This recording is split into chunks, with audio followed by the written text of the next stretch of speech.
Chapter 16, we're dealing with innate immunity, non-specific defenses. So we're going to be talking about our host. So this is something you would talk about in AMP2 as well when we do immunity. So I chose the quote, "A dream doesn't become reality through magic. It takes sweat, determination, and hard work. So keep going. Don't give up."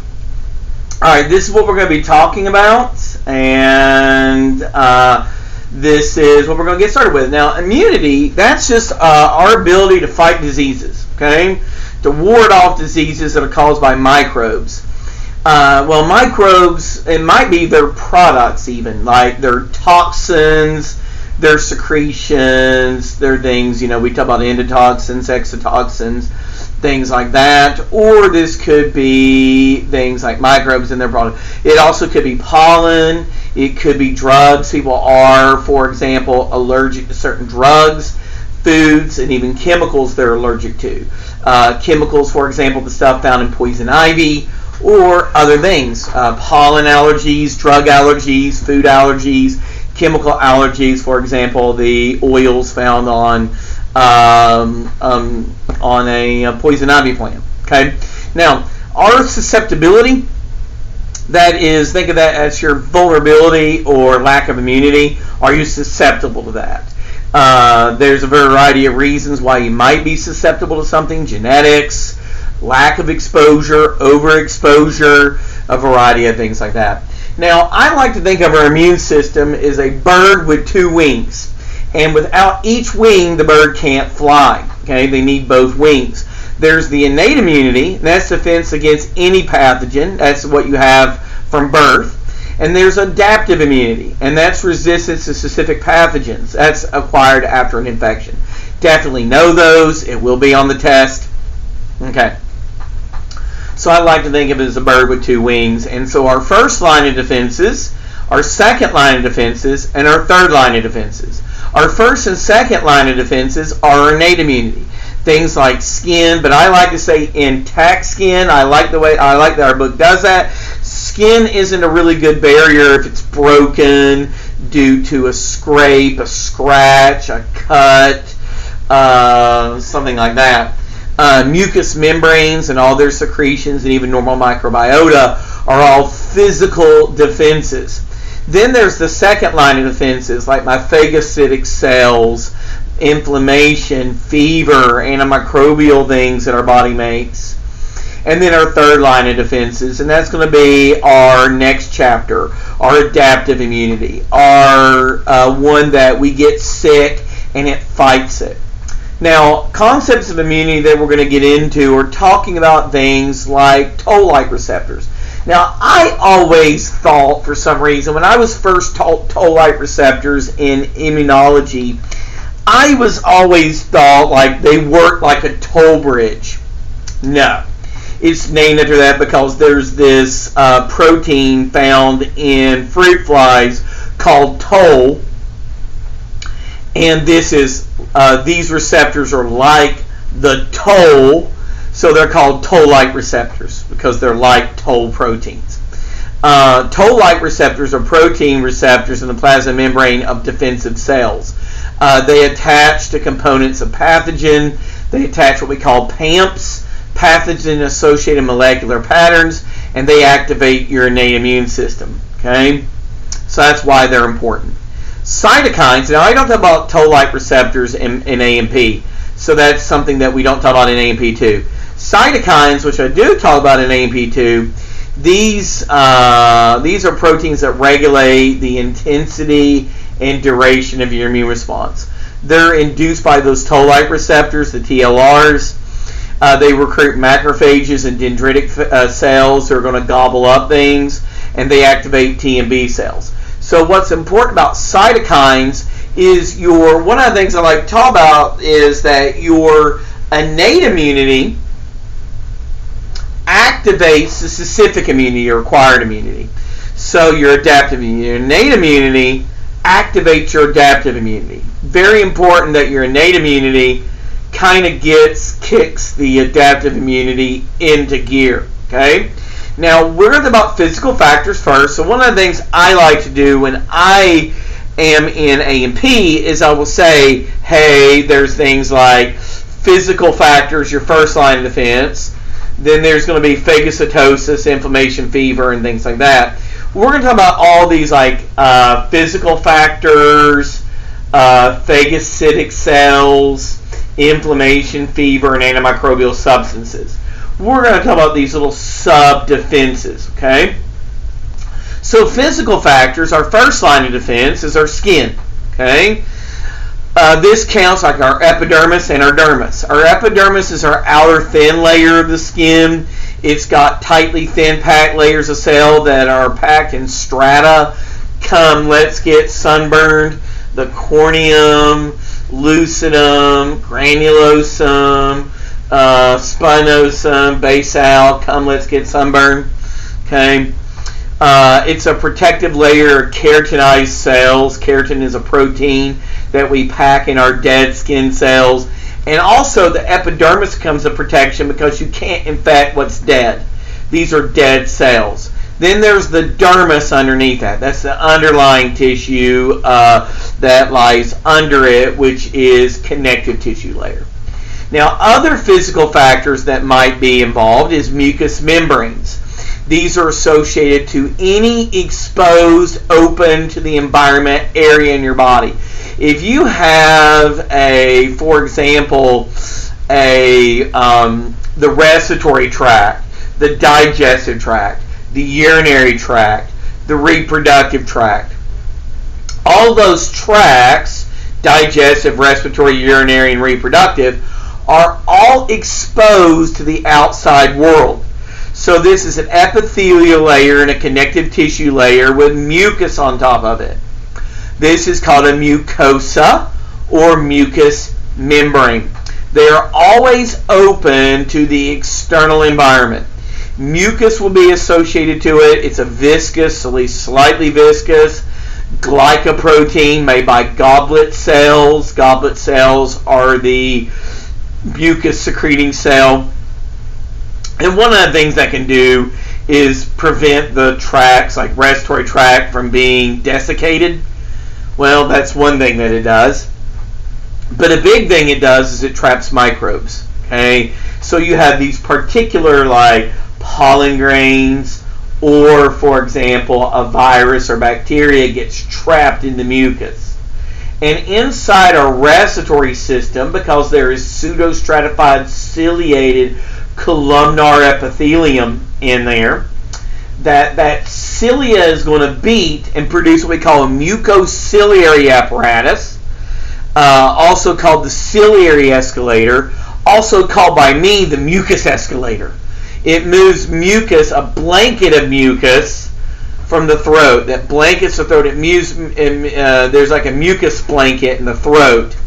It moves it up and out, and we cough it up and spit out a lung slug, or blow our nose and get out our mucus out of there. Okay. And with it, that mucus comes debris that is trapped, like particles like viruses, bacteria, pollen, dust, dander, mites, all kinds of crap that get stuck in there. Okay. Now, there's other physical factors. For example, our lacrimal apparatus of our eye right here, our lacrimal gland is going to make tears that's going to come down and wash over the eye, going to be picked up by these lacrimal puncta into the lacrimal sac and the nasolacrimal duct to our nose, and wash out things that get into our eye to wash the eye. There is saliva in our mouth. It gets microbes off our teeth and our mucous membranes. Urine can carry microbes and it can flow out. Vaginal secretions can actually flow out of the vagina, getting pathogens out. The vibrissae can have mucus on it and catch our nose hairs. Our vibrissae can catch bacteria. Cerumen, our earwax, can catch bacteria. We can get it out of there. The epiglottis can catch some bacteria that we inhaled or got in. Peristalsis can catch and bring it down to our stomach. We can defecate bacteria. We can vomit bacteria. Sometimes we vomit things out to get things that are making us ill out of our body. So vomiting is a defensive thing. Now there are chemical factors. Sebum, or skin oil, is bacteriostatic and fungistatic. The skin has a pH of 3 to 5, which is low, slightly acidic, because of fatty acids and lactic acids that are in the secretions. There's a lysozyme that's in our sweat, perspiration, tears, saliva, and urine, called lysozyme. There's a low pH of our gastric juice. It's about 1.2 to 3, so I'll say around 2. There's a low pH of vaginal secretions, about 3 to 5. It can break down glycogen into lactic acid by lactobacillus acidophilus bacteria to inhibit microbes. Urine has enzymes in it to deactivate microbes. And then there's microbial antagonism. There's other microbes that make things that hurt other microbes. They make antibiotics. Okay. Formed elements in the blood can also help us. There's red blood cells that transport O2 and CO2. Every student should know that red blood cells transport oxygen and CO2. Okay. There's white blood cells. These can be never let monkeys eat bananas. Neutrophils, which are phagocytic. Basophils, which make histamine that are bad on you feels. They cause the swelling from histamine. They're bad on you feels, so they release histamine to make us swell up. Eosinophils kill parasites. They also prevent the spread of infection. They're easy on you feels. Monocytes, which are phagocytic. Okay. Pneumophagocytes. Neutrophils, eosinophils, and monocytes are all actually phagocytic to some degree. Nymphagocytes. Eosinophils can phagocytize as well. Not said here, but I'm going to mention it, that they're phagocytic. I do want you to know the cells that I mentioned that do phagocytosis, but eosinophils do a little phagocytosis as well. Dendritic cells do phagocytosis. Natural killer cells can destroy target cells like cancer cells. T cells do cell-mediated immunity. B cells make antibodies, and platelets are for blood clotting. That's just a basic of what these cells do. Nowhere near the in-depth that we'll go into in A&P. Now in A&P, I didn't talk very much about dendritic cells into immunity. And I talk about natural killer cells in immunity. But in blood, I talk about neutrophils, basophils, eosinophils, and monocytes when I do blood. Then I talk about dendritic cells, natural killer cells, T cells, B cells in immunity, and then platelets in blood as well. Something I want you guys to know, this is actually, just know the different, the most abundant to least abundant. Know the order of abundance. Do not know the percentage. I won't test you on percentage, but I will test you on order of abundance. Is never let monkeys eat bananas. Neutrophils, lymphocytes, monocytes, eosinophils, basophils. Neutrophils are 60 to 70%, lymphocytes are 20 to 25%, monocytes are 3 to 8%, eosinophils are 2 to 4%, and basophils are 0.5 to 1%. Never let monkeys eat bananas. Okay? Now, there are two types of white blood cells, granular and agranular. Granular leukocytes are bengranular, B-E-N-N, basophils, eosinophils, and neutrophils. They are called granular because they are stained with granules. If we look at them, we will see these little things right here, these little dots called granules. Okay, bengranular. So B-E-N-N, these are all granular leukocytes. Now the lymph monocytes are considered agranular. Look at the B and T cells, which are lymphocytes. They are not granular. Okay, B-E-N, are granular. Loves money, agranular. Agranulars love money. Okay, they love money. The lymphocytes and monocytes, they contain few of any granules when you stain them. Okay, granules are just like lysosomes, peroxisomes, all those little somes. They're vesicles, things that are filled with antimicrobial agents. Okay, all right. Now the lymphatic system, here are a few things that we'll talk about, is our lymph. That's the fluid that's actually transported by the lymphoid system. The lymphatic capillaries, they let fluid come in but not out. They form lymphatics called lymphatic vessels. On the lymphatics, there are lymph nodes to filter the lymph. There are larger lymphatic vessels that collect lymph from the lymphatic vessels that go to our subclavian veins, called the thoracic duct and right lymphatic duct. That fluid becomes plasma. Our spleen, which is our largest lymphatic organ, filters the blood. Our thymus is where T cells mature. T cell for thymus. T for thymus, T for T cell.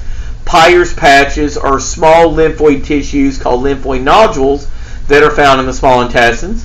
And the tonsils are lymphoid tissues in our throat or pharynx. Okay, they're in the upper, behind the nasal cavity, in the pharynx. Okay, they're lymphoid nodules found in the pharynx is how I like to define them in A&P. Lymphatic capillaries will collect what's called interstitial fluid. That is the fluid around the tissues. They have one-way flow. One-way openings let lymph come in, but lymph can't come out. If lymph could come out, that would let infections spread more easily. They move lymph to lymph nodes to filter it, to clean it, to get rid of any infectious agent. One of the things that might happen in these lymph nodes is phagocytosis. Phago means to eat, phage means to eat, cyte means cell, so this means cell eating. Phagocytosis, cell eating. It ingests microbes or particles that a cell brings in, gobbles them up. It removes dead cells, it removes denatured proteins. There are fixed macrophages that are stuck to surfaces. There's wandering free macrophages that float around the tissues. But they can gobble up. A macrophage is my big eater. Okay. Phagocytosis has a phagosome. That's a vesicle produced by phagocytosis. A phagolysosome, I thought they called it a phagolysosome. A phagolysosome is when a phagosome and lysosome come together. The lysosome actually releases its digestive enzymes and digests the microbe. Okay, important in immunity. Okay, there's a toll-like receptor there and a PAMP found on the bacteria, so that it can bring it in. Okay, and phagocytize it. Alright, now I don't have you learn these inhibit adherence in protein and capsules of like Streptococcus pyogenes or Streptococcus pneumoniae. We can kill phagocytes called leukocidins, like in Staphylococcus aureus. We can lyse phagocytes with a membrane attack complex with Listeria monocytogenes. We can escape the phagosome like Shigella and Rickettsia. We can prevent phagosome-lysosome fusion, HIV, Mycobacterium tuberculosis. We can survive in a phagosome, Coxiella burnetii. Sorry, sometimes I have a hard time saying the scientific names. I couldn't make these. I need to make these scientific names proper. I need to go back and actually make this again and have them italicized. It bugs me that I forgot to do that. Inflammation is another type of innate immune system defense. Local defense is a response to an infection or an injury. That can help us destroy a microbe and remove byproducts of microbes like toxins and things like that, metabolic byproducts that can cause issues. It can limit the effects on the body and help repair damaged tissues. Histamine will be released, which will vasodilate, that will dilate blood vessels, making more blood and nutrients and more immune cells to come. We increase vessel permeability. So one of the things we do is blood vessels. When inflammation response happens, the lining of blood vessel cells, they will shrivel. They will do this. And what happens when they do this and they shrivel, they make a little gap in the vessel wall. And you have a white blood cell who's rolling on the vessel wall. They get to that hole and they come out. And that will make it easier for defensive cells to leave vessels to infected tissues. Okay. Inflammation, the 4 signs and symptoms, I love to ask this on tests, is redness, heat, swelling, and pain. Rubric, collar, tumor, dollar, or dolor. Redness, heat, swelling, pain. The redness is going to be result from increased blood flow and vasodilation of histamines. Heat will be action of white blood cells and more blood flow to the area. Swelling will be an increased number of white blood cells and fluid in that area. That accumulation of fluid is called edema. An increase in blood vessel permeability causes fluids to come in. Pain will be the nerve endings by prostaglandins. Prostaglandins cause pain and inflammation. Sometimes there will be loss in function to that area because of inflammation. So inflammation, like a bacteria entering on a cut, will cause swelling and inflammation. Blood clots, histamines, prostaglandins, leukotrienes, cytokines, and all that will be there. It will start to cause potentially an abscess, as pus trapped in a space. Okay, phagocytes migrate, things like that. So this is a thing called diapedesis, where the phagocytes squeeze out and leave. Phagocytes leave to the infected area and can fight the infection, like where you got a cut. Okay, it's called diapedesis. I talked about that in A&P 2. I'm thinking about things I might want to add later on. After my first go of teaching this online, I kind of went with what Mr. Zimmerman taught, and then what I wanted to teach on some things, and then I kind of look at it. What I know I can add a little bit more for fall and spring, but I didn't want to add too much for summer. My first go anyway of teaching online micro. Fever, we call this the pyrogenic response. I like to ask that on tests. What's another name for fever? Abnormally high body temperature. Hypothalamus usually is at 37 degrees Celsius. Endotoxins cause phagocytes release cytokines. For example, interleukin-1, TNF-alpha. I won't go into what TNF-alpha stands for. These are called pyrogens. It causes the hypothalamus to release prostaglandins, resets the hypothalamus to higher temperature, increases the rate of metabolism. You will get vasoconstrictions and rise in temperature. The chill makes you shiver, which raises temperature too. You can get a crisis if body temp draws due to vasodilation and sweating. Complement. They complement or assist antibodies. Okay, they are found in blood serum. Their serum proteins are activating the cascade. One activates the next, activates the next, activates the next, on and on, called a cascade.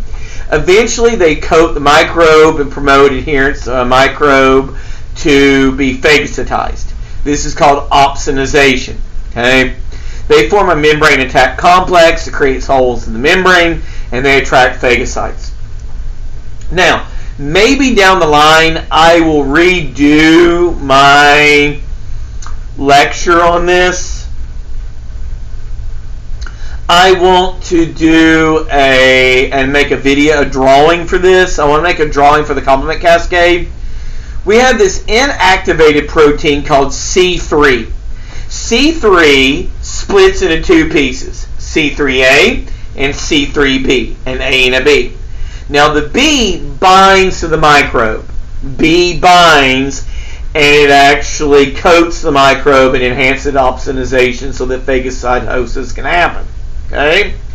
Now C3B, okay, when it binds, it will activate C5, and that will become C5A and C5B. C5B binds. C5B along with C6, C7, C8 will bind together and insert into the membrane of the microbe. C5B and through C8 act as a receptor to attract C9, and then basically you get C5B, C6, C7, C8, and multiple C9s, and you'll do a MAC attack. You'll slap a membrane attack complex, MAC, into the cell and put a bunch of holes in it. C3A and C5A, they're going to be anaphylotoxins. they're going to cause inflammation. So they're anaphylotoxins, like what anaphylaxis. C5a also attracts phagocytes. So I always call the C3a and the C5a an anaphylotoxin that causes swelling, inflammation. Okay. I want to do a drawing of this. I just haven't developed it yet. So C3 will split into C3a and C3b. I like the way our book does this. Okay. C3b activates C5. C5 splits into C5b and C5a. C5a is going to activate your mast cells to cause inflammation. Okay. Now C7, C6, C8, and multiple C9s make your membrane attack complex, and that puts holes in the bacteria. Okay. All right. Now interferon. Interferon interferes with viral replication. It only works for short periods of time. It can be injected into a host. It can cause fever, vomiting, weight loss, fatigue, and nausea when used as a treatment. It has side effects. There are three kinds. There's alpha, beta, and gamma. I do test on these. Alphas are released from a virally infected cell to warn other cells that the virus is coming. This attracts natural killer cells to an infected area. Think of this as Paul Revere to arms. It warns other cells to be ready for a fight. Beta interferon are from fibroblasts to slow inflammation in damaged areas. And gamma interferon are released from T cells to activate N and K. Think tank gun. T, N, K, gun, gamma. Okay? Tank gun. T, N, K, make gamma. Gun. Okay? Tank gun. Okay? This is a war. We need tank guns. Okay?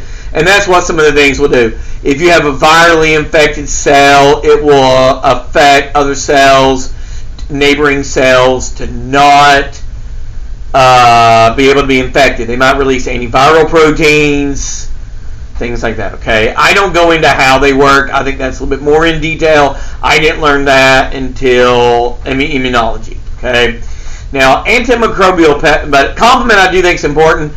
This is why if you have patients with virus, with like alcoholic patients who have cirrhosis of liver, they will have, because of complements made by the liver, they will have complement deficiency, and they will have repetitive, constantly be getting the same infections over and over again. Alright, so anyway, iron binding proteins. One of the things we can do is deprive pathogens of iron. They need iron to grow. They need iron to reproduce. Why?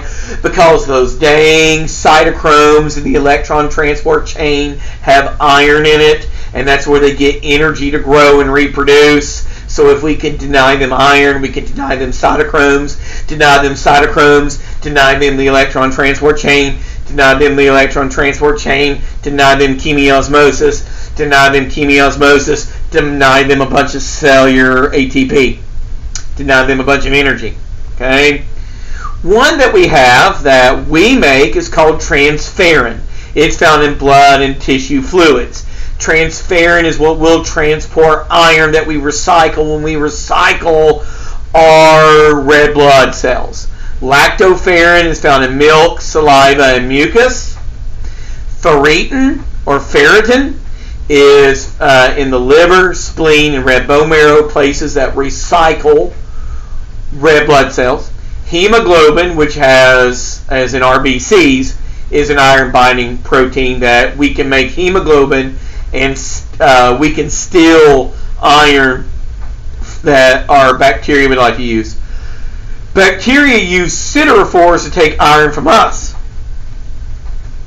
Is one of the ways they harm us. Okay.